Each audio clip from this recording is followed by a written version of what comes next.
warahmatullahi wabarakatuh.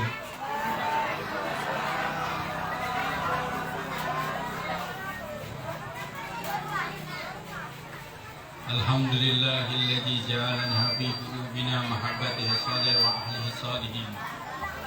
Allahumma inni as'aluka bi nuri wajhillahil azim alladzi mala arkana arshillahil azim wa qamat bi awwalimullahil azim an tusalli ala maulana Muhammad bi qadril azim wa ala ali nabillah bi qadri azamati zatillah fi kulli lamhatin wa nafasin adada ma fi ilmillah salatan wa salaman daiman bidawamillah ta'ziman lil haqiqah ya maulana ya Muhammad ya Ahmad ya Abul Qasim ya dal huluqil azim wa sallim alaihi wa ala ali misla jali wajma' bainihi wa bainahu kama jama'ta baina ruhi wa nafsi zahiran wa batinan yaqazatan wa manaman waj'alhu ya rabbi ruhan li jaddi minal jami'i wujuhi fid dunya qabla al-akhirah. Alhamdulillah, segala puji bagi Allah Rabbul Izzah yang telah mempertemukan, mengumpulkan kita di waktu ini, di saat ini. Semoga kita yang hadir di tempat ini, semua kita mendapat cucuran daripada rahmatnya Allah. Semoga kita selalu mendapat cucuran daripada jalan ampunannya Allah. Dan semoga kita yang hadir di tempat ini, sekembalinya kita ke rumah kita masing-masing, dikabulkanlah hajat-hajat kita, baik hajat akhirat maupun hajat dunia kita. Yang saya hormati Bapak Kepala Desa Singkorahayu berserta staf jajaran beliau yang hadir pada malam hari ini, Bapak RT RW setempat, para sesepuh, bini sepuh, para alim ulama, asatid dan asatijah, dan hadirin sekalian yang hadir pada malam hari ini. Mengingat daripada malam hari ini diperingatinya Isra Mi'raj Nabi Muhammad SAW. Mungkin kita yang hadir di tempat ini pun kita sudah banyak mengerti, mengetahui, memahami apa yang sudah dihaturkan oleh para khatib sebelumnya, oleh para ustadz-ustadz sebelumnya pun kita sudah mengerti. Makna daripada Isra Mi'raj ini adalah satu, penjalinan hubungan antara Allah dan jalinan hubungan kepada baginda Rasul Sallallahu Alaihi Wasallam.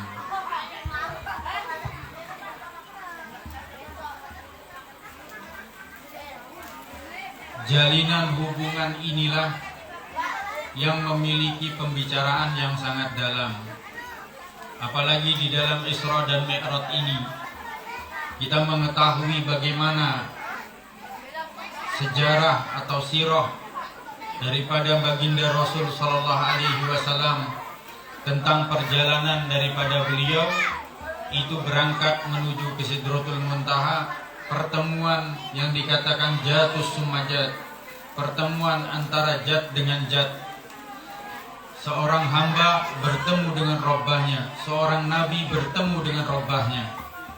Ini kita sudah mengerti.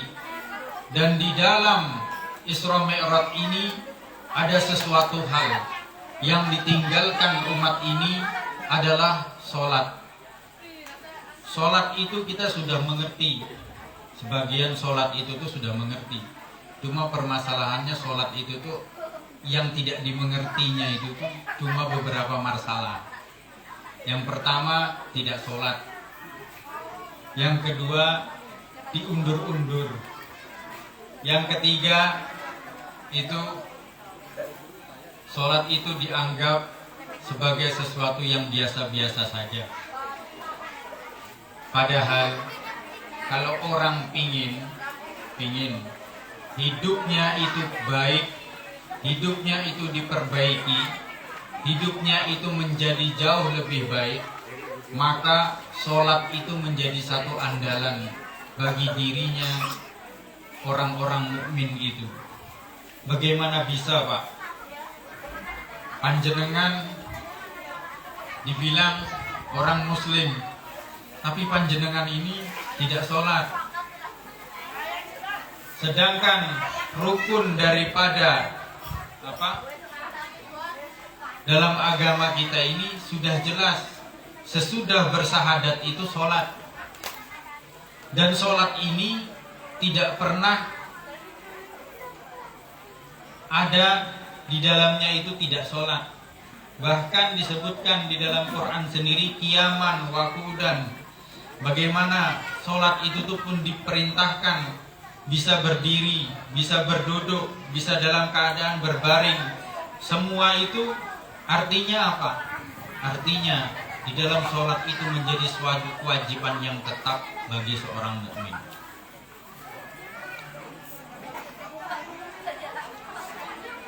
Tapi pertanyaannya dengan kita, kenapa sholat itu pun masih bisa tertinggalkan? Kenapa sholat itu pun masih tidak bisa dipraktekkan dengan sebenar-benarnya? Jawabannya satu. Apa jawabannya? Mungkin hubungan panjenengan dengan yang membawa perintah sholat itu jauh. Mungkin hubungan kita dengan Kanjeng Nabi itu tidak terjalin hubungan yang baik. Mungkin hubungan kita dengan Nabi Muhammad itu tidak terjalin dengan sebaik-baik hubungan. Kenapa hal ini bisa terjadi? Maaf ini. Coba ditanyakan ke dalam rumah masing-masing, ke dalam rumah tangga masing-masing. Tanyakan kepada keluarga kita, kalau kita lagi duduk kumpul dengan mereka, tanyakan ada berapa jumlah nabi? Siapa Nabi Muhammad? Berapa istri Nabi Muhammad? Berapa putra Nabi Muhammad? Berapa putrinya Nabi Muhammad? Berapa kali Nabi Muhammad ada di dalam peperangan? Berapa jumlah sahabat Nabi Muhammad? Paham? Coba tanyakan ini ke dalam rumah kita masing-masing. Apa jawabannya? Apakah dijawab dengan sempurna atau tidak dijawab dengan sempurna? Kalau tidak dijawab dengan sempurna, berarti rumah tangga itu jauh dari Nabi Muhammad. Kalau ada Nabi Muhammad di dalam rumah, Pak, itu tidak mungkin ada terjadi perang dunia kedua, itu tidak mungkin. Suami istri di dalam rumah itu perang, itu tidak mungkin itu. Di dalam rumah tidak mungkin ada itu barang yang terjadi pecah-pecahan, itu tidak mungkin. Tidak mungkin di dalam rumah itu terjadi teriak-teriakan, itu tidak mungkin. Tidak mungkin itu kalau di dalam rumah ada Nabi Muhammad, yang satu tidur di atas kasur, yang satu tidur di luar rumah, itu tidak mungkin. Saya itu sering ngelihat itu. Tapi bukan di sini, tempat lain itu. Kadang melihat di depan rumah itu suaminya itu dikasih keluar Pak Kades, bajunya itu semua ini. Gara-garanya cuma satu aja, terlambat pulang.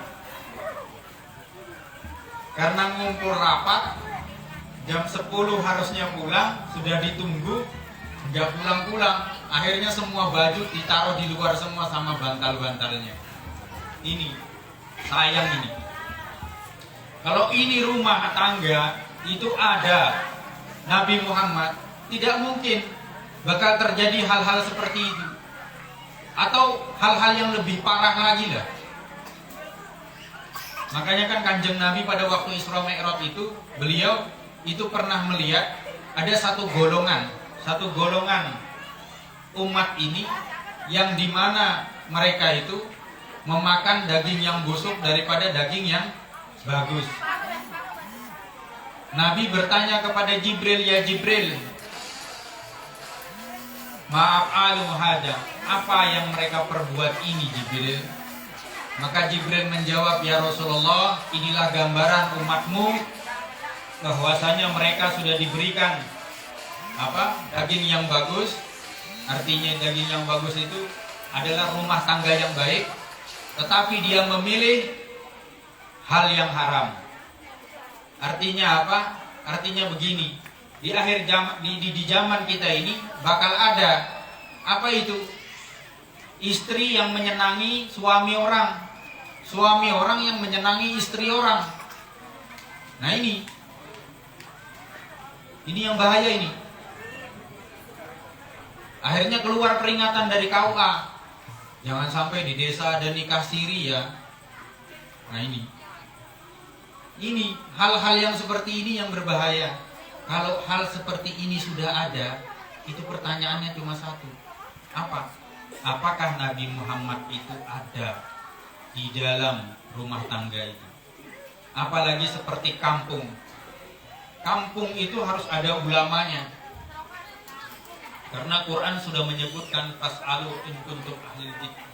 Bagaimana di sana disebutkan tentang kepentingan agama itu, berdekatlah kepada para ulama.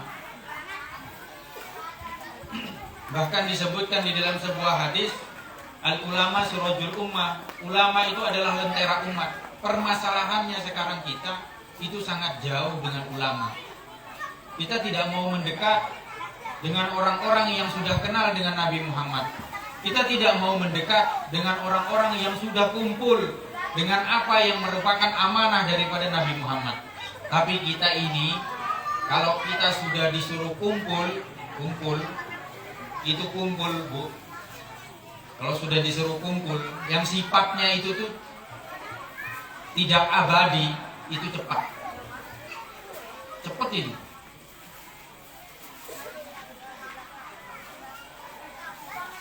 Kayak ada orang meninggal itu, kalau ada orang meninggal, Islam itu mengajarkan, Islam itu mengajarkan untuk menutupi aib sesama saudaranya. Karena disebutkan apa? Al-muslimu ihwan, orang muslim itu bersaudara. Jadi saling menutupi aib. Ini enggak, habis pulang dari acara kematian, begitu sampai acara kematian sore duduk ngumpul. Begitu ngumpul, semua pada ngumpul. Begitu selesai ngumpul, cerita sudah. Yang diceritakan apa? Aibnya orang yang meninggal. Yang satu nanya, kamu tadi masuk ke dalam? Iya, saya masuk ke dalam. Bagaimana di dalam? Jawab, Masya Allah, gede. Apanya yang gede? Perutnya yang gede. Sakit. Ini tidak usah diceritakan. Ini aibnya orang yang sudah meninggal. Tidak usah diceritakan ini. Disimpan aja baik-baik. Kita itu tuh kalau bisa urus aib diri kita sendiri, karena satu hari kita akan menghadap kepada Allah. Tapi kalau orang yang sudah tahu, mengerti sosok Nabi Muhammad, tidak akan berbuat begini. Laqad kana lakum fi Rasulillahi uswatun hasanah. Di dalam diri Nabi Muhammad ada suri tauladan yang baik. Suri tauladan siapa yang selama ini kita ikuti? Suri tauladan siapa yang selama ini kita ambil? Suri tauladan siapa yang selama ini kita contoh? Suri tauladan siapa yang selama ini ada di dalam alam pikir kita? Suri tauladan apa yang selama ini kita praktekkan di dalam rumah tangga kita? Itu yang bisa menjawab adalah diri kita masing-masing. Seorang ayah kalau di dalam rumah mempraktekkan suri tauladan Nabi Muhammad, anaknya tidak akan kemana-mana kecuali satu, berpegang teguh kepada jalan agama. Ibu di dalam rumah mempraktekkan suri tauladannya Nabi Muhammad, pasti anak-anak ibu tidak akan meninggalkan kecuali apa yang dipegang oleh ibu. Ini, Bu, Pak, maaf ini. Coba kita sekarang perhatikan. Di zaman sekarang ini, yang namanya kematian itu mudah sekali sekarang. Saya baru tadi pagi ketemu teman, sholat subuh sama-sama. Siang jam 8 sudah meninggal. Ada tetangga yang sudah lama kenal, 2 minggu yang lalu sudah tidak ada. Ini kita itu tuh seharusnya insaf dengan diri kita masing-masing. Melihat keadaan yang sekarang merabah di mana-mana wabah, harusnya diri kita makin dekat kepada Allah, makin dekat kepada Rasul Shallallahu Alaihi Wasallam. Tujuannya untuk apa? Berantisipasi, menghadapi hari akhir kehidupan. Bu, Pak, kalau seandainya kita ini tidak berpegang teguh di jalan agama, pertanyaan saya, di akhir hayat itu kira-kira ini, apakah yang dipikirkan adalah urusan akhirat, atau di akhir hayat itu masih yang dipikirkan urusan-urusan yang belum selesai? Apalagi di akhir hayat sudah masuk rumah sakit, dipasangkan oksigen. Pada saat-saat seperti itu, kira-kira pertanyaan saya, apakah masih sempat lagi untuk memikirkan masalah akhirat? Belum merasakan sekujur badan sakit, kanan, kiri, atas, bawah. Hal-hal yang seperti ini itu pasti terjadi dengan kita. Dan itu menjadi satu persiapan dengan diri kita. Coba Bapak Ibu bayangkan, seandainya di dalam rumah itu berdiri sholat sehari 5 waktu. Mungkin Bapak di sini rata-rata petani, okay? Mungkin Ibu juga petani di sini. Mungkin antara waktu Zuhur mungkin, asar masih di kebun, maghrib, isya, subuh ada di rumah. Usahakan Pak, Bu, ajak anak-anak untuk pergi ke masjid. Tanamkan di dalam jiwa-jiwa mereka itu tuh dari sekarang. Apa? Kecintaan kepada agama. Tanamkan kepada mereka itu kecintaan kepada agama. Mungkin di sini mayoritas terang gitu, Pak. Terang, mungkin ada di sini mungkin dari Jawa Timur. Kalau kita di Jawa Timur, Pak, Bu, keluar rumah itu kira-kira tidak sampai perjalanan 80 kilo itu pasti nemui pesantren. Kalau di Kalimantan ini tidak, agak susah menemukan pesantren itu. Kalau di sini mungkin 80 kilo ke sana itu tuh pabrik SKI itu. Kalau ke sananya lagi mungkin pabrik CSL. Ini yang ditemukan pabrik ini di Kalimantan. Tapi kalau kita di Jawa, Jawa Timur, Jawa Tengah, itu pasti yang kita lihat itu tuh pesantren. Anak-anak kita itu tuh insya Allah tidak kita ragukan, keluar rumah pagi belajar sekolah SMP, SMA, SD, siang harinya apa? Ngaji di pondok-pondok. Nah, hal ini tidak kita temukan di sini. Ini yang harus lebih menjadi sebuah waspada dengan kita. Berusaha untuk bisa dekat terus dengan masalah agama. Jangan sampai, maaf ini saya bilang, jangan sampai kita akhir hayat meninggalkan dunia ini, anak-anak kita tidak mengerti masalah agama. Anak-anak kita tidak mengerti masalah agama. Anak-anak kita tidak mengerti tentang masalah hukum fardu kifayah. Anak-anak kita tidak mengerti bagaimana mewujudkan orang tua yang sudah meninggal. Anak-anak kita tidak mengerti bagaimana ngafani orang tuanya. Anak-anak kita tidak mengerti bagaimana sholati jenazah orang tuanya. Anak-anak kita tidak mengerti bagaimana tata cara kirim doa buat orang tuanya. Anak kita tidak mengerti bagaimana cara melayani orang tua di akhir hayat. Kira-kira pertanyaan saya, ibu, bapak kerja siang hari siang malam. Maksudnya siang hari itu bekerja mungkin di ladang, malam harinya kan berpikir besok apa lagi yang dikerjakan, besok pupuk apa lagi yang dipakai, besok kira-kira kalau sudah panen ini apa lagi yang mau ditanam. Kan begitu tuh. Nggih napa nggih? Nah ini Pak, pasti itu yang dipikirkan. Orang yang bertani itu, Rasul Shallallahu Alaihi Wasallam pun sudah mengatakan, sebaik-baik kaum adalah kaum yang memakan daripada apa yang berjatuhan dari keringatnya, hasil keringatnya.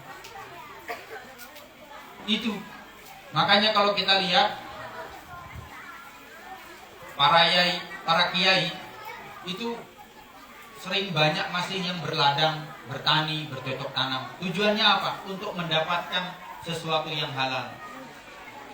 Mudah-mudahanlah berkat Isra Mi'raj ini apa yang ditanam di bumi Silpara Hayu ini dibarokahi oleh Allah. Dijauhkan dari segala hama, penyakit. Insya Allah rezeki yang diterima menjadi rezeki yang barokah. Barokahnya itu dapat menghasilkan anak-anak yang saleh. Itu Pak, Bu, saya cerita. Bagaimana kita itu menghadapi kematian itu sangat perlu kita pikirkan. Jangan sampai ibu di saat meninggal di saat ibu sakit, anak-anaknya itu tuh tidak mengerti bagaimana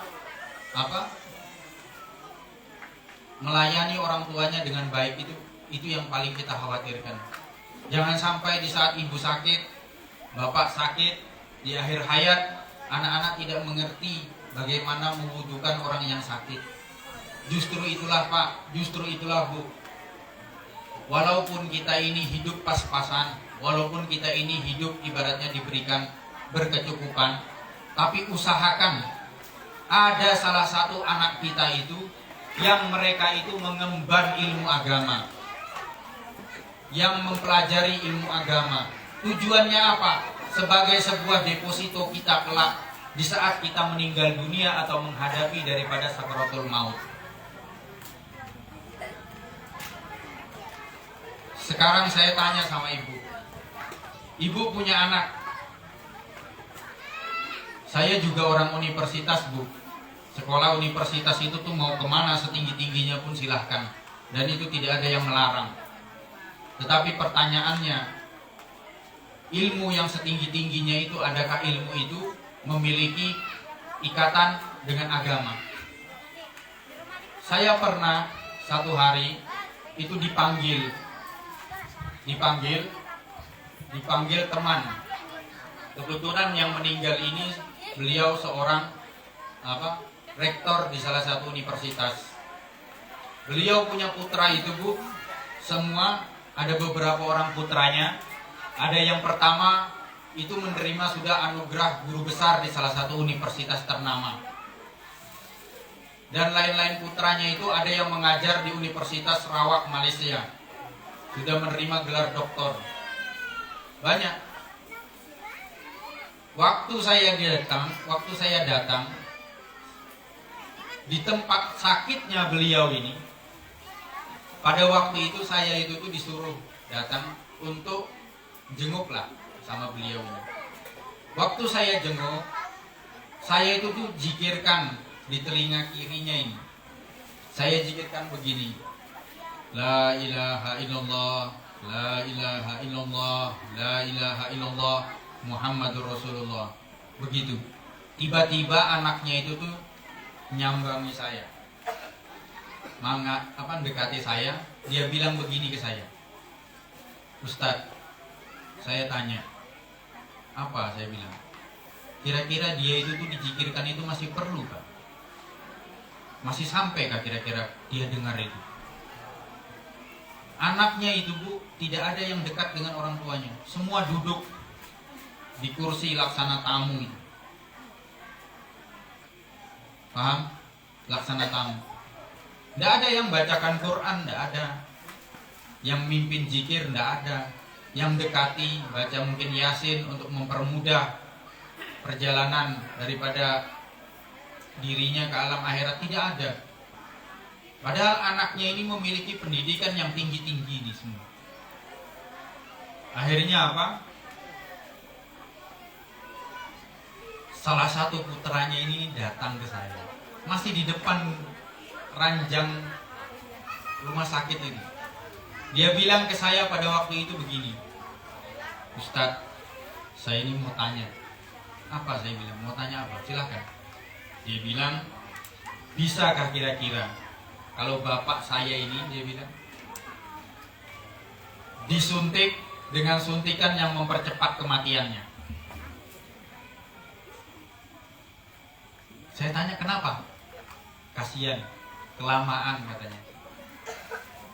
Bayangkan Bu, Pak, kalau panjenengan punya anak kayak begini, kira-kira kayak apa? Begitu sakit, flu di rumah langsung dibawa ke puskesmas, baru dia bilang, dokter kalau bisa suntik cepat-cepat ini, supaya itu kebun itu sempat punya saya. Ini yang bahaya ini. Bahaya ini. Tapi saya pun juga pernah melihat ada orang yang hidupnya biasa-biasa saja, anaknya dititipkan ke pesantren. Begitu orang tuanya meninggal, mungkin kalau di Jawa Timur, di sini mungkin pernah itu dengar pondok pesantren PIK, pondok pesantren ilmu Quran itu di Malang itu, punyanya Kiai Basori Alawi. Anaknya disekolahkan di sana. Jadi saya itu waktu itu teman juga yang sakit ini di Malang. Saya datang waktu dia sakit itu, waktu dia sudah sekarat itu saya datang. Anaknya Pak, yang bapak ini dokter dia, seorang dokter spesialis penyakit saraf. Sudah naja, sudah mau meninggal. Anaknya itu semua, tidak ada yang meninggalkan orang tuanya. Anaknya itu berdiri di samping jenazah orang tuanya, bahkan saya tamu aja itu tidak dikasih tempat, kecuali pas waktu dibilang, ini beliau Ustadz dari sini, baru saya itu dikasih tempat. Anaknya itu tuh ada yang di dekat kepala bapaknya, itu zikirkan la ilaha illallah, la ilaha illallah. Ada lagi yang di sebelah ini baca istighfar, astagfirullah. Pak, ikuti saya ya Pak, ikuti saya ya Pak. Ada yang satu di ujung di kaki itu saya lihat itu baca Quran tidak berhenti itu, walaupun sampai nangis itu. Terus ada lagi yang satu yang apa yang anaknya yang satu itu tuh sambil itu bapaknya itu dipijiti sambil baca sholawat kamilah itu. Satu pun anaknya tidak ada yang tinggalkan.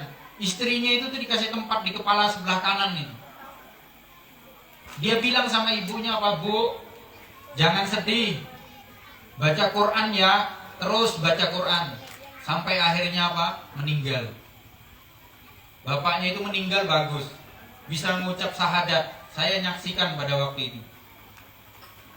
Akhirnya apa? Dibawa ke rumah. Begitu sampai di rumah, saya pikir pada waktu itu pasti kita ini diperlukan untuk memimpin fardu kifayahnya, mandikan. Putranya yang pertama itu bilang, waktu itu memang ada beberapa ustadz kiai waktu itu datang juga, karena beliau ini termasuk orang yang akrab dengan kiai-kiai pada waktu itu. Waktu itu tuh dia bilang sama putranya yang pertama, dia bilang, mohon maaf Pak Kiai, bukan kami tidak menghargai Pak Kiai, tidak, tapi mohon izin kalau boleh kami putra-putranya ini yang ngurus semua dari kain kafannya sampai dimandikan sampai disolatkan. Waktu itu ada Gus Lutfi itu putranya Kiai Basori Alawi. Kata beliau, nggih, monggo silakanlah, kamu yang layak itu lebih pantas kamu semua. Bayangkan itu Bu, bapaknya itu tuh dimandikan, dikafani, kain kafannya mereka sendiri yang gunting. Satu saudara itu. Habis itu tuh mereka juga yang nyolatkan. Paham? Mereka juga yang masukkan ke dalam Ke dalam liang lahat. Dan pada waktu ditalkin, kan pentalkinnya 3 pada waktu itu. Dia minta, Pak, mohon izin untuk yang talkin terakhir adik saya yang paling bungsu. Bayangkan. Kira-kira pertanyaan saya dengan Bapak, Ibu, Panjenengan yang rawuh di sini, kira-kira pertanyaan saya, pingin punya seperti ini? Panjenengan pingin punya seperti ini? Perbaiki Pak hubungan dengan Nabi Muhammad. Perbaiki hubungan dengan Nabi Muhammad di dalam rumah. Jangan kita menyesal. Kita memperjuangkan sesuatu yang tidak pasti, tapi sesuatu yang pasti kita tidak perjuangkan. Kehidupan dunia mati-matian kita perjuangkan, padahal itu sesuatu yang tidak pasti. Nggih? Napa nggih? Sedangkan kehidupan akhirat sesuatu yang pasti, kenapa tidak diperjuangkan? Panjenengan semua pasti tahu misinya Nabi Muhammad cuma satu, mlebu swarga, masuk ke dalam surga. Itu sudah tujuan misi Nabi Muhammad. Kenapa misi tujuan Nabi Muhammad itu tidak ada di dalam rumah kita? Sadarkan ini. Bagaimana di dalam rumah masih kekurangan, tidak mengerti rukun iman, rukun Islam, tidak mengerti ada berapa itu yang disebut dengan rukun sholat, ada berapa itu apa yang dimaksud dengan air yang mustakmal, air najis, belum mengerti. Bagaimana mandi wajib yang sah. Masa menikahnya mau, tapi belajar mandi wajibnya tidak mau. Ini harus semua dipelajari. Tujuannya apa? Agar menjadi sah ibadah itu. Kalau sekarang masih belum mengerti, dekati orang yang mengerti. Tanya kepada para ustadz, dekati para ustadz itu. Tanya kepada orang-orang yang mengerti, tanya, dekati mereka. Karena tujuannya satu. Jangan sampai kita rugi di yaumil qiyamah. Ini yang paling kita harapkan. Kita tahu tentang hadis bagaimana syafaatul ujma di yaumil qiyamah. Nabi mengatakan, siapa yang tidak ada di bawah bendera kenabianku, maka dia bukan daripada umatku. Nah, kalau seandainya kita pada waktu itu tidak ada di bawah naungan bendera kenabian, berarti kita bukan umatnya Nabi Muhammad. Belum lagi pada saat manusia semua diadakan, didirikan di yaumil mashar, di saat semua manusia berlari memohon pertolongan, mencari di mana ada pertolongan. Pada saat itu Nabi Shallallahu Alaihi Wasallam ada di sana, tapi kita tidak berkumpul di dalam barisannya Nabi Muhammad. Begitu lagi tentang orang-orang yang bagaimana disebutkan tentang hadis musafahah, rantai daripada tangan yang bersambung antara tangan yang satu dengan tangan yang lain sampai nyambung kepada siapa? Kepada para ulama-ulama zaman dulu, kepada para ulama, kepada para tabiin, kepada para sahabat Rasul, sampai ke tangannya Rasul sallallahu alaihi wasallam, menyeberang, melewati siratal mustaqim. Pertanyaannya, apakah kelak kita akan ada di sana? Apakah kita akan mendapat bagian tangan-tangan itu? Belum lagi sudah sampai di sana ada haudi, telaga kenabian, tidak meminum telaga itu, maka bukan daripada umat Nabi Muhammad sallallahu alaihi wasallam. Bu, Pak, beruntungnya kita kalau seandainya di dalam dunia ibu dan bapak ngumpul dengan anak-anaknya, tapi di akhirat pun bu tetap ngumpul dengan mereka. Jangan sampai, Pak, Bu, bapak, ibu ada di dalam surga, anaknya ada di bawah, atau sebaliknya, atau bagaimanalah. Ini yang paling dijaga. Oleh sebab itu, dari sekarang tumbuhkan di dalam jiwa ini. Saya itu tuh pingin untuk dekat dengan Nabi Muhammad. Saya itu tuh pingin untuk berkumpul dengan Nabi Muhammad. Saya itu pingin di dalam rumah saya ada cahaya Nabi Muhammad. Di dalam rumah saya hidup kehidupan Nabi Muhammad. Di dalam rumah saya anak-anak saya terbimbing dengan apa yang diajarkan oleh Nabi Muhammad. Di dalam rumah saya hidup segala sesuatu daripada ajaran agama ini dan dapat membimbing segala orang yang ada di dalam rumahnya. Kita, Pak, kita, Bu, kalau di dalam kebaikan, usahakan anak selalu dibawa. Apabila kita pergi ke satu pengajian, usahakan anak kita bawa. Agar apa? Agar di dalam jiwa-jiwa mereka itu sudah tertanam untuk mencintai akan agama ini. Kan kita banyak mendengar hadis bagaimana orang tua yang di yaumil hisab sudah dihisap oleh Allah, amalnya baik, bagus dengan ibadah-ibadahnya, tetapi begitu kemudian akan dijalankan, akan dihentikan, apa? Datang keluarganya memanggil, ya Allah, dia ayahku, dia orang tuaku, dia ibuku, tetapi dia tidak pernah membawa saya di dalam kebaikan ini. Makanya dalam acara-acara seperti ini, Isra Mi'raj, kumpulkan anak-anak kita. Agar apa? Agar mereka bisa berkumpul bersama dengan kita di dalam kebaikan. Mudah-mudahan kita yang kumpul pada malam hari ini, semoga segala sesuatu penyakit dalam masalah agama kita, sekeluarnya kita dari tempat ini, semua itu akan diperbaiki oleh Allah.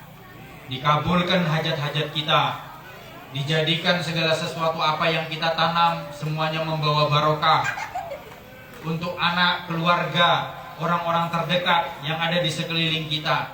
Insya Allah rizki yang dikumpulkan pun menjadi rizki yang barokah, yang insya Allah membawa kita untuk bisa sampai ke Baitullah, untuk bisa sampai ke kota Madinah, ke kotanya Rasul Sallallahu Alaihi Wasallam.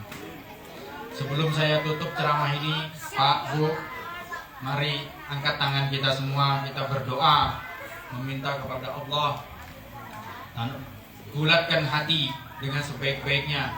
Aminkan segala doa-doa ini.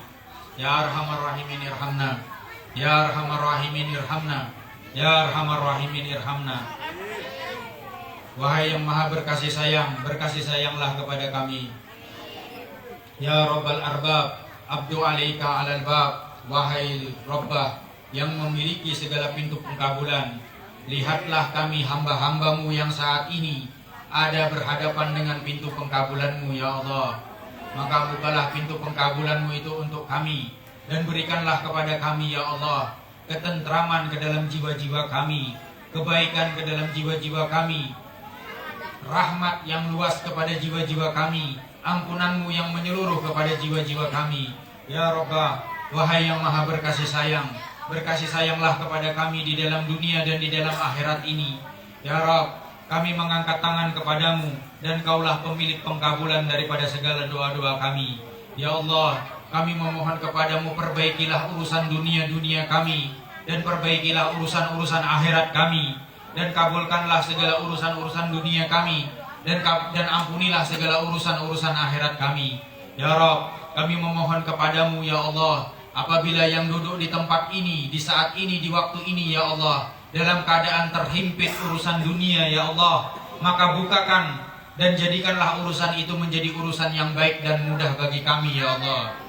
Ya Rabb, apabila yang duduk pada saat ini, ya Allah, dalam keadaan sakit, maka sembuhkanlah segala penyakit zohir kami, penyakit jasmani kami, maupun penyakit batiniah kami, ya Allah. Ya Rabb, berikanlah kami hak sebagai hambamu yang selalu dapat taat kepadamu dan taat kepada Nabi Muhammad Sallallahu Alaihi Wasallam. Dan bimbinglah para umara kami, dan bimbinglah pula para ulama-ulama kami. Ya Rabb, kami memohon kepadamu, ya Allah, tumbuhkanlah di dalam jiwa ini, ya Allah, kecintaan yang menyeluruh kepadamu dan kepada Nabi Muhammad Sallallahu Alaihi Wasallam.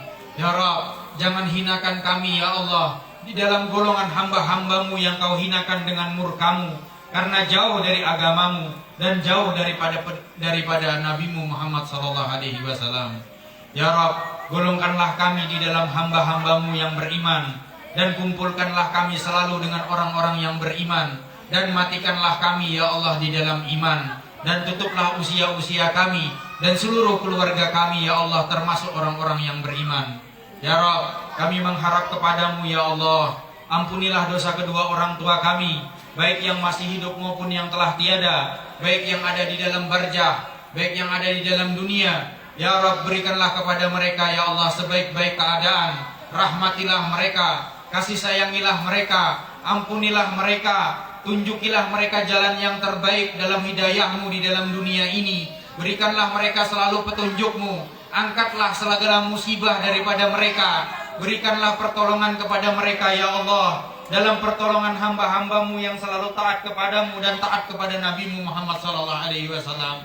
Ya Rabb, ampunilah dosa kedua orang tua kami, apabila mereka telah mencarikan nafkah kepada kami melalui jalan yang salah. Bimbing jiwa-jiwa mereka ya Allah untuk ada di jalan yang selalu di jalan yang benar. Ya Rabb, kami memohon kepadamu ya Allah, ampunilah dosa orang-orang tua kami yang ada di dalam barjah. Tutuplah segala aib-aib mereka. Jadikanlah kuburan itu menjadi tempat sebaik-baik bagi mereka dalam keamanan rahmat-Mu, dalam keamanan ampunan-Mu, dalam keamanan kasih sayang-Mu, dalam keamanan belas kasih-Mu yang sangat luas. Ya Rabbah, ya Rabbah, ya Rabbah, kami memohon kepadamu ya Allah, berikanlah petunjuk ke dalam jiwa anak-anak kami, berikanlah petunjuk ke dalam jiwa-jiwa mereka, berikanlah petunjuk kepada jiwa-jiwa mereka. Ya Rabb, jadikanlah mereka ya Allah buah mata pembela kami di saat kelak pertemuan kami dengan Engkau di yaumil masyhar.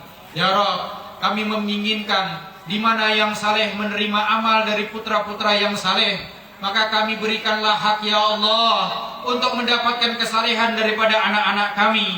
Jangan Kau tutup usia-usia kami ya Allah sebelum anak-anak kami tegak di dalam kesalehan kepadamu dan kepada Nabi-Mu Muhammad SAW. Ya Rabb, kami menginginkan di saat akhir usia kami ya Allah, anak-anak kami mengerti akan duduknya agama di dalam jiwa-jiwa mereka. Kami memohon kepadamu ya Allah, tanamkanlah hidayah di dalam jiwa-jiwa mereka untuk ada selalu di dalam jalan orang-orang yang beriman, jalan orang-orang yang Kau ridhoi, jalan orang-orang yang Kau ampuni, jalan orang-orang yang mendapat petunjuk-Mu, jalan orang-orang yang selalu ada bangun di akhir malam, lisannya yang selalu basah berzikir membaca Al-Quran, hidupnya semata-mata di dalam bimbingan agama. Ya Rabb, jangan tutup usia kami ya Allah sebelum kami melihat anak-anak kami jaya di dalam agama mereka ya Allah. Ya Rabb, jadikanlah mereka buah mata kami kepada Engkau dan kepada Nabi-Mu Muhammad SAW. Ya Rabb, kami memohon kepadamu ya Allah, rahmatilah kami ya Allah dikala akhir hayat-hayat kami ya Allah. Rahmatilah kami ya Allah dikala bala tentara kematian telah hadir di hadapan kami. Rahmatilah kami ya Allah dikala putra-putra kami telah berkumpul di sisi-sisi kami. Rahmatilah kami ya Allah dikala sudah mulai tersiar dan tersebar kabar kami sudah mulai akan meninggalkan dunia ini ya Allah. Rahmatilah kami ya Allah dikala penyembuh telah berputus asa menyembuhkan penyakit kami. Rahmatilah kami ya Allah dikala air mata orang-orang yang mencintai kami telah berjatuhan. Rahmatilah kami ya Allah dikala anak-anak kami telah berputus asa melihat kami ya Allah. Rahmatilah kami ya Allah dikala usia-usia kami telah tertutup. Rahmatilah kami ya Allah dikala kami telah mulai diangkat dari pembaringan. Rahmatilah kami ya Allah dikala mereka telah mulai memandikan kami. Rahmatilah kami ya Allah dikala air pertama telah jatuh di tubuh-tubuh kami ya Allah. Rahmatilah kami ya Allah dikala kami telah mulai dipersiapkan untuk disolatkan ya Allah. Rahmatilah kami ya Allah dikala kami telah meninggalkan rumah yang selama ini kami bangun. Rahmatilah kami ya Allah dikala kami telah mengangkat, orang-orang telah mengangkat kami meninggalkan rumah-rumah kami. Rahmatilah kami ya Allah dikala kami telah mulai berjalan menuju barjah kami. Rahmatilah kami ya Allah dikala malam pertama di dalam kubur-kubur kami. Rahmatilah kami ya Allah dikala penziarah telah meninggalkan kubur-kubur kami. Rahmatilah kami ya Allah dikala soal barjah telah dipertanyakan kepada kami. Rahmatilah kami ya Allah dikala antara rahmat-Mu dan ajab-Mu dihadapkan kepada kami. Rahmatilah kami ya Allah, wahai Zat yang dapat memberi rahmat, wahai Zat yang dapat memberi ampunan, wahai Zat yang dapat memberikan kasih sayang, wahai Zat yang memberikan pertolongan, wahai Zat yang memberikan ampunan. Berikanlah keseluruhan dari harapan kami kepada Engkau ya Allah. Kaulah tempat berserah diri dan Kaulah tempat kembali kami. Ya Arhamar Rahimin irhamna, ya Arhamar Rahimin irhamna, ya Arhamar Rahimin irhamna. Agisna ahlina wa walidina wa jami'il ashabina wa jami'il jiranina wa jami'il muslimin muslimat mu'minin mu'minat fi jami'il jihad. Ya Rabbah, ya Gausah, ya Gausah, ya Gausah. Rabbana atina fid dunya hasanah, fid dunya tahta sunnah nabika Muhammad sallallahu alaihi wasallam, fil qabri hasanah radha min riyadil jinan, fil masyari hasanah tahta liwa'i sayyidina Muhammad sallallahu alaihi wasallam. Wa qina adzaban nar, wa qina adzabil qabri, wa qina adzabil masyhar. Wa sallallahu ala sayyidina Muhammadin Nabil ummi wa ala alihi washabihi wasallam walhamdulillahi rabbil alamin. Mohon maaf apabila ada salah atau kekurangan dalam penyampaian. Mudah-mudahan kita selalu mendapat rahmatnya Allah. Mungkin ini yang dapat saya sampaikan. Assalamualaikum warahmatullahi wabarakatuh.